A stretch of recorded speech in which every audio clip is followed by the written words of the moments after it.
Hello guys, welcome to my mini blogs. इस blog में मैं तुम्हें बताऊंगा क्वेश्चंस के एनालाइज करते हुए सिलेबस को किस एरिया से समझ पाएँ। जो सिलेबस दिया होता है किसी पेपर का, जैसे कि यूपीएससी हो गया, यूपीपीसीएस हो गया, पीसीएस के एग्जाम्स हो गए, यूपीएससी के हो गए, एसएससीज के हो गए, कोई भी एग्ज़ाम हो उसका सिलेबस तो होता ही है। तो उस सिलेबस के पूरी तरीके से समझने के लिए प्रीवियस ईयर क्वेश्चंस जो होते हैं बहुत इंपॉर्टेंट होते हैं।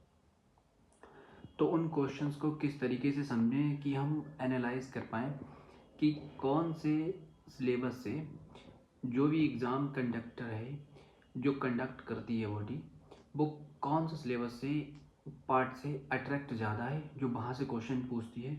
तो वो वहीं से पता चलेगा, बिकॉज जो प्रीवियस ईयर क्वेश्चंस होते हैं वो क्वेश्चंस ही बताते हैं, वो सिलेबस के एरिया को बताते हैं कि किस एरिया से ज़्यादा क्वेश्चंस आएंगे।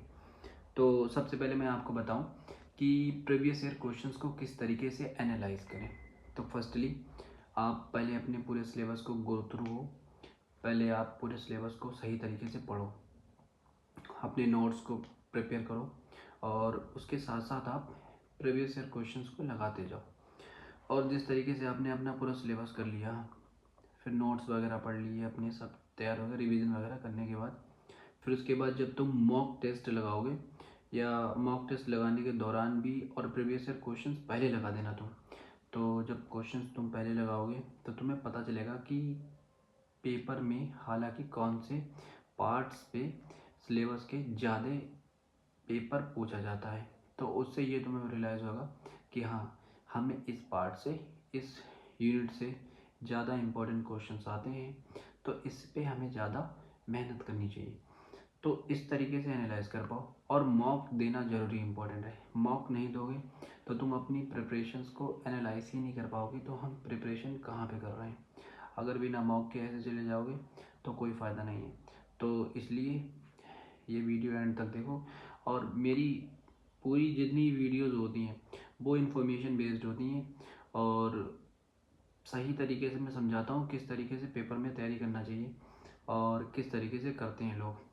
जैसे कि मैं तो यूपीएससी की तैयारी कर रहा हूँ, तो मैं जो बताऊँ किस तरीके से क्वेश्चंस को एनालाइज करते हैं, तो वो भी मैं तुम्हें आगे आने वाली वीडियोस में, एक लॉन्ग वीडियोस में बताऊंगा किस तरीके से एनालाइज करते हैं क्वेश्चंस को। बट यही नहीं, क्वेश्चंस को एनालाइज करते वक्त किन किन चीज़ों का ध्यान रखना चाहिए। तो सबसे पहले क्या होता है, उसके क्वेश्चंस की वो देखो कहाँ से कहाँ तक की पूछ रहे हैं। वो ज़्यादा से ज़्यादा पूछते हैं कि बहुत पुराने क्वेश्चंस हो गए, उसे देखने से